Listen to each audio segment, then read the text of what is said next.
हरदीप जी के जो मंत्रालय हैं, यूं तो उससे जुड़े तमाम सवाल हैं, ढेर सारे सवाल हैं, लेकिन मैं शुरुआत 24 से करना चाहूंगी क्योंकि 24 के चुनाव नजदीक हैं और आप मोदी जी के एक जिम्मेदार सिपहसालार बतौर काम कर रहे हैं। आपको लग रहा है कि इस बार भी 24 में आप ही पर मुहर लगेगी? आपका सवाल क्या है कि 2024 में हमारी ही सरकार आएगी? जी। तो मैं आपसे सवाल पूछना चाहूँ, हमारी नहीं आएगी तो किसकी आएगी सरकार? देखिए आप कुछ बेसिक आंकड़े देखिए। 2014 में जब मोदी जी ने दायित्व संभाला उस समय देश की क्या स्थिति थी, और आज 2023 में जब 5-6 महीने रहते हैं चुनाव में, आज क्या स्थिति है। और आप ये देखिए कि जो विपक्ष है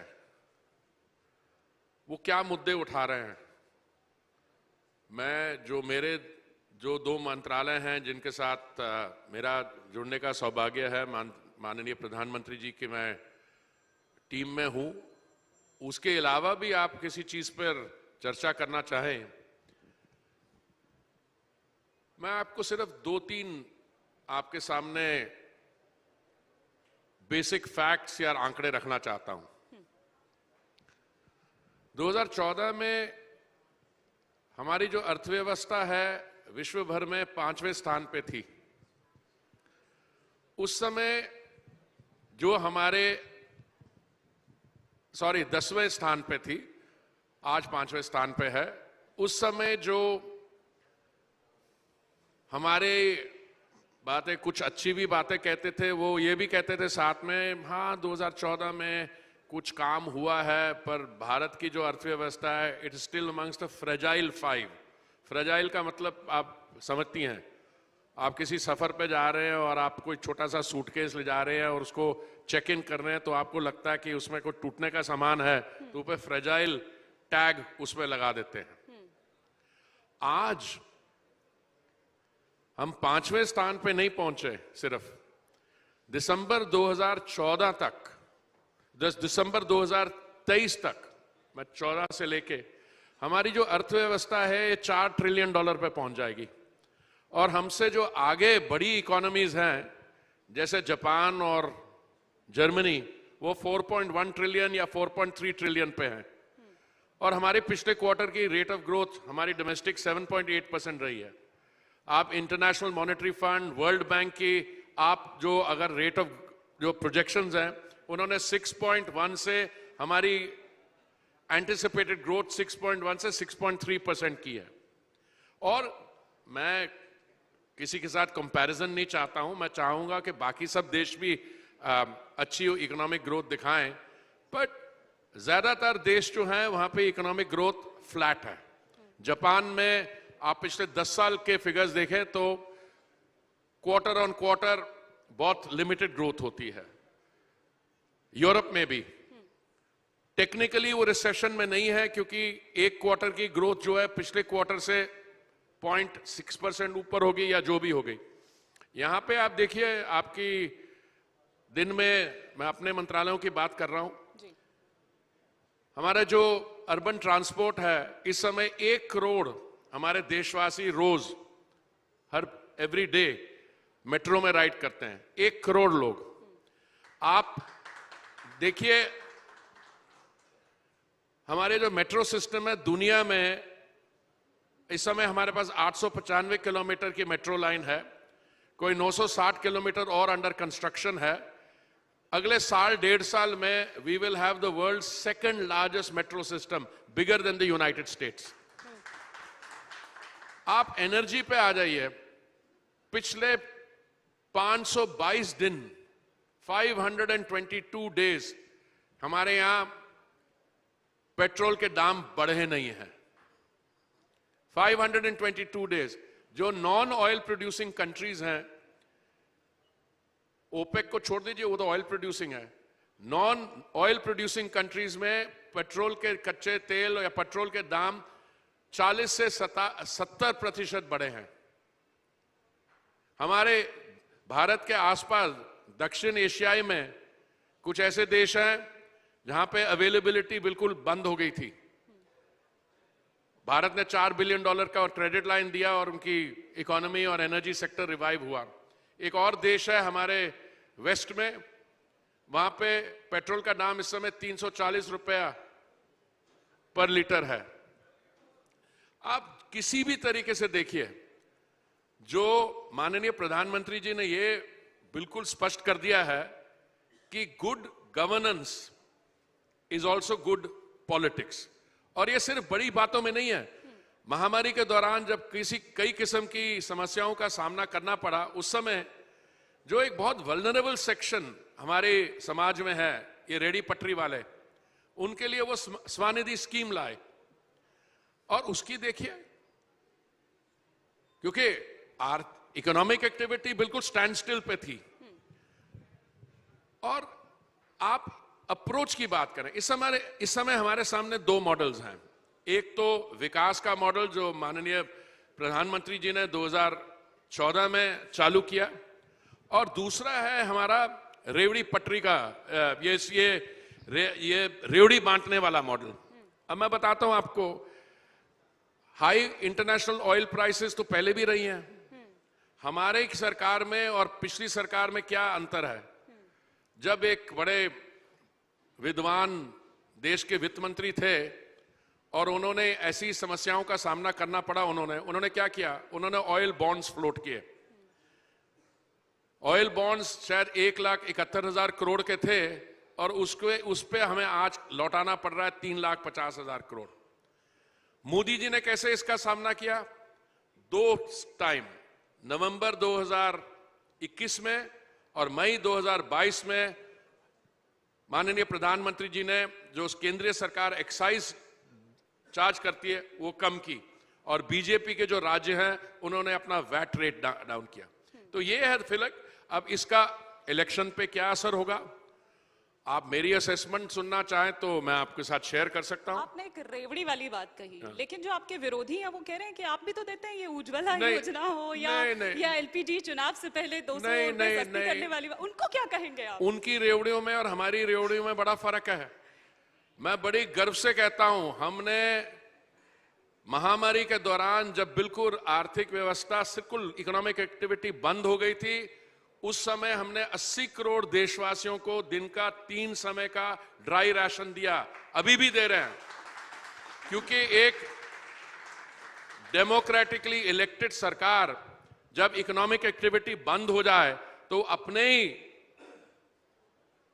देशवासियों को वो भूखा मरते नहीं देख सकते। हमने तो ये किया। और उज्ज्वला योजना किसके लिए है? जो बिलो पॉवर्टी लाइन है, जो इकोनॉमिकली वीकर सेक्शन है। देखिए, मैं आपको गैस सिलेंडर के थोड़े आंकड़े बता दूं।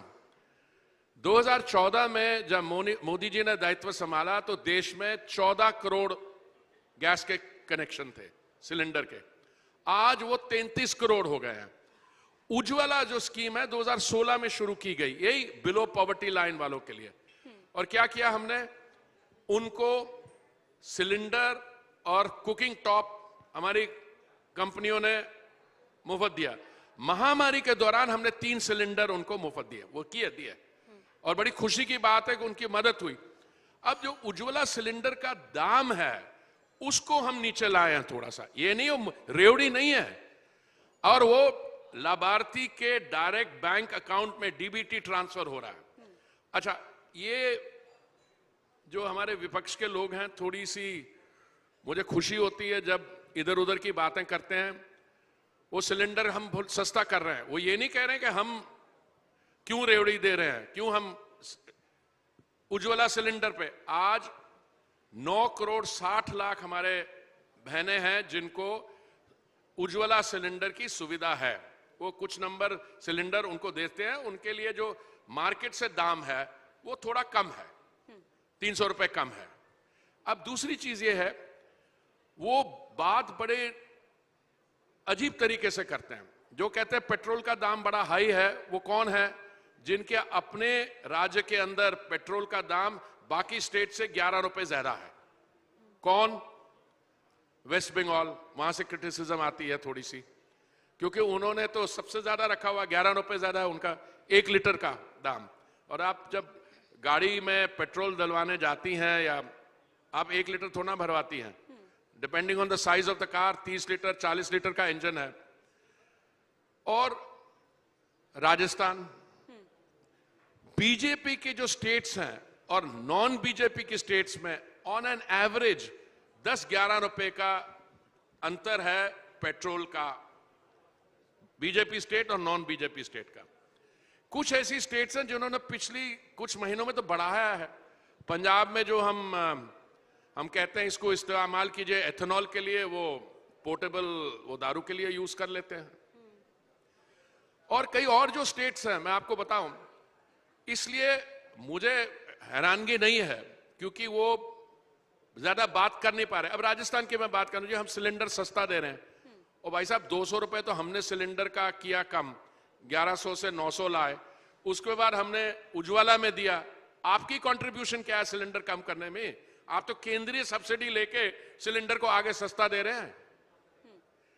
तो अब मैं घुमा फिरा के ले आऊं, मेरी असेसमेंट यह है कि मिनिमम 15 से 20%, 10 से 15-20% हमारा जो 2024 का फिगर होगा 2019 के चुनाव से ऊपर होगा।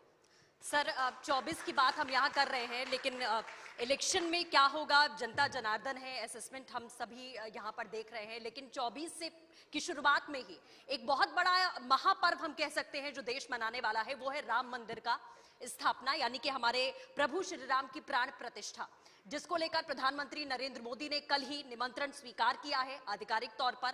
और ये दिन बहुत बड़ा होने वाला है क्योंकि करोड़ों भक्तों की भावनाओं से जुड़ी हुई, आस्था से जुड़ी हुई और दशकों के इंतजार को खत्म करने वाला दिन है। इसको लेकर आप क्या कहेंगे?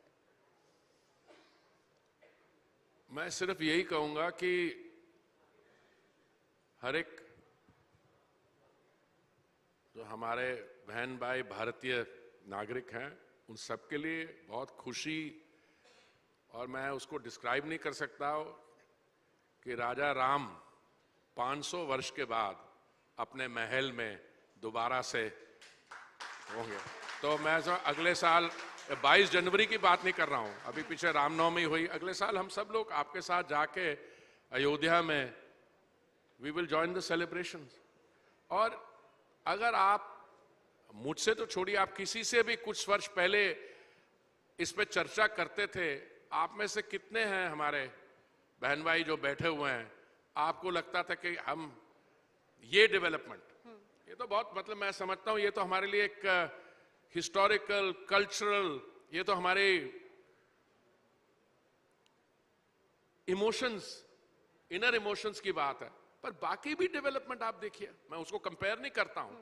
महामारी के दौरान 4 हमारे ऐसे इंफ्रास्ट्रक्चरल प्रोजेक्ट्स हैं, कर्तव्य पथ, नई पार्लियामेंट बिल्डिंग, भारत मंडपम, यशो भूमि। और ये तो फिजिकली जो आपको नजर आ रहे हैं, अगर मैं आपको आंकड़े आपके साथ शेयर करूं कि बाकी कितनी अर्बन डेवलपमेंट हो रही है, मैंने आपको अर्बन मेट्रो सिस्टम के बारे में बताया, अभी माननीय प्रधानमंत्री जी ने रैपिड एक्स और RRTS दिल्ली से मेरठ का पहला सेगमेंट उसका उद्घाटन किया है। हमारे जो भारत वंदना ट्रेन चल रही है, वंदे भारत। देखिए काम सिर्फ इंफ्रास्ट्रक्चरल प्रोजेक्ट्स में नहीं हो रहा। मैंने बताया जैसे स्वनिधि स्कीम, हमारे जो रेडी पटरी वाले थे जो सबसे वल्नरेबल थे, उनको हमने एक माइक्रो फाइनेंस इंक्लूसिव स्कीम से मेन स्ट्रीम से जोड़ा। वो उनकी आप अभी एक स्टेट बैंक ऑफ इंडिया के चीफ इकोनॉमिस्ट हैं सौम्या कांति घोष, उनकी एक स्टडी है, उस स्टडी से क्या अब ये उनकी क्रेडिट स्पेंडिंग देखिए, उसके बाद वो इंटीग्रेट हो रहे हैं।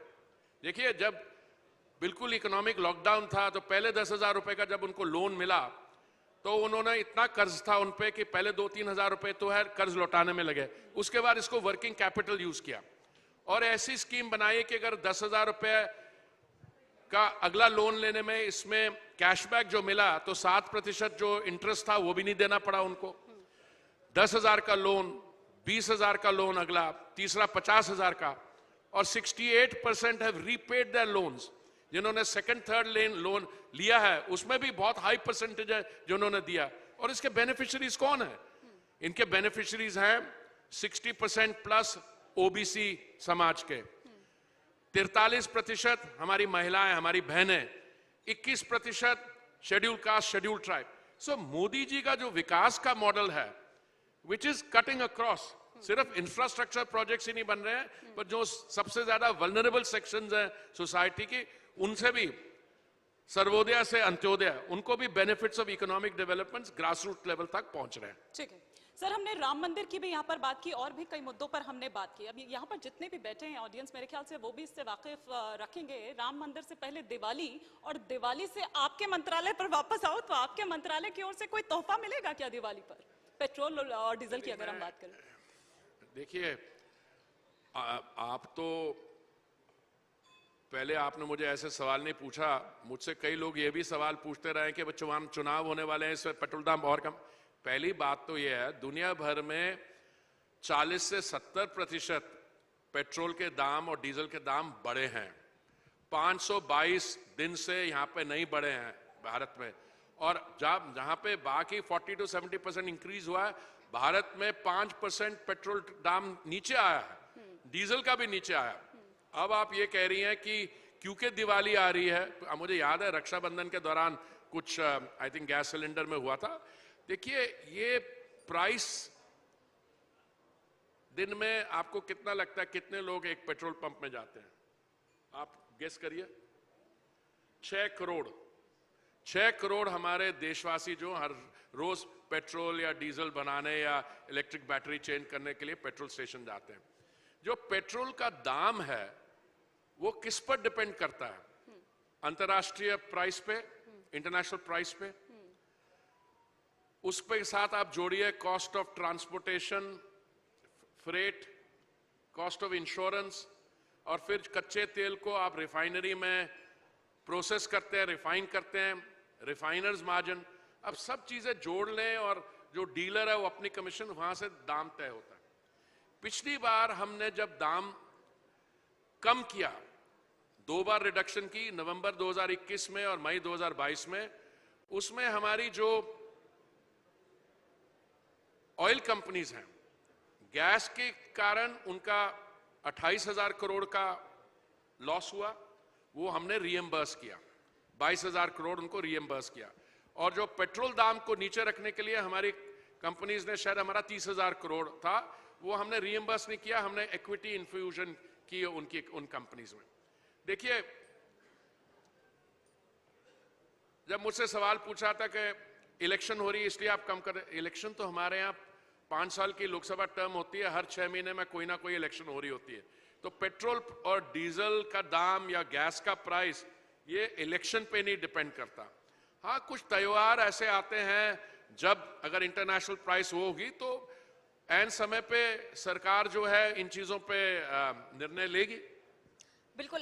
कुल मिलाकर सर अगर कहा जाए, जिस तरीके से तमाम बातों का जिक्र आपने किया, प्रधानमंत्री की योजनाएं और उनकी एक सशक्त टीम का एक मजबूत स्तंभ आप हैं, जिस तरीके से काम कर रहे हैं। और सबसे बड़ी बात यह है कि उन बातों से यह भी पता चलता है कि अंतिम पंक्ति में खड़े व्यक्ति को कैसे मुख्य धारा से जोड़ना है, इसकी कोशिश जो है इस विकास के मॉडल से चल रही है। देखिए, आप अलग अलग मंत्रालय हैं, हर एक की अपनी वो होती है। मैं आपको शहरी क्षेत्र में बता दूं, जो पिछली सरकार थी 2004 से 14 में, उनकी जो केंद्रीय योजनाएं थी, अब सबको मिला लें तो टोटल खर्चा जो है वो 1,57,000 करोड़ था 10 साल में। जब मोदी जी ने दायित्व संभाला 2014 में, तो इनकी योजनाएं, हमारी योजनाएं 2015 के जून में शुरू हुई और 8 साल और कुछ महीनों में पिछली सरकार 10 साल में 1,57,000 करोड़, हमारी 8 साल और कुछ महीनों में ये आंकड़ा 1,57,000 करोड़ से चढ़ के 19 लाख करोड़ तक पहुंच गया जी। और ये योजनाएं, इसके लाभार्थी कौन है मैं आपको बताता हूं। शौचालय बनाने से लेकर प्रधानमंत्री आवास योजना का मैं आपको उदाहरण देना चाहता हूं। शहरी क्षेत्र में 1,19,00,000 आवास सैंक्शन हुए हैं। मालिकाना हक किसका है? हमारी बहनों के नाम पे है। 73% जो टाइटल्स हैं वो हमारे महिलाओं के नाम पे हैं, और बाकी जो है को जॉइंटली, जहां पे हमारी बहन का हिस्सा है उसमें।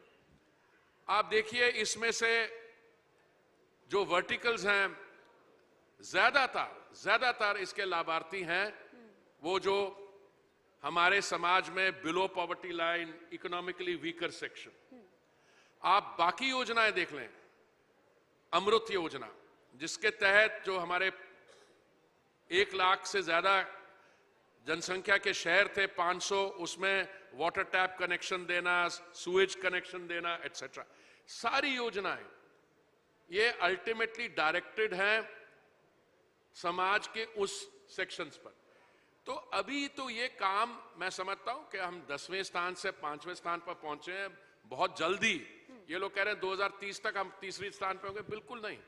अगर हमारा रेट ऑफ ग्रोथ अगले 2 साल रहता है ऐसा, तो बाकी इकोनॉमीज ग्रो भी करें, हम इनको, क्योंकि 3.8 ट्रिलियन से 4.1 ट्रिलियन को ओवरटेक करना इतना समय नहीं लगता। दूसरा मैं ये समझता हूं कि इसमें अंतर्राष्ट्रीय स्थिति जो है और हमारी डोमेस्टिक स्थिति में, इसमें थोड़ा हमें इस पे थोड़ी चिंता करने पड़ेगी। अभी भी जो हमारा जीडीपी साइज है ये 50% एक्सटर्नल सेक्टर में है, कि value of goods and services imported and exported, और जो रेमिटेंसेज आती हैं। अगर हम मान लीजिए दुनिया में कहीं भी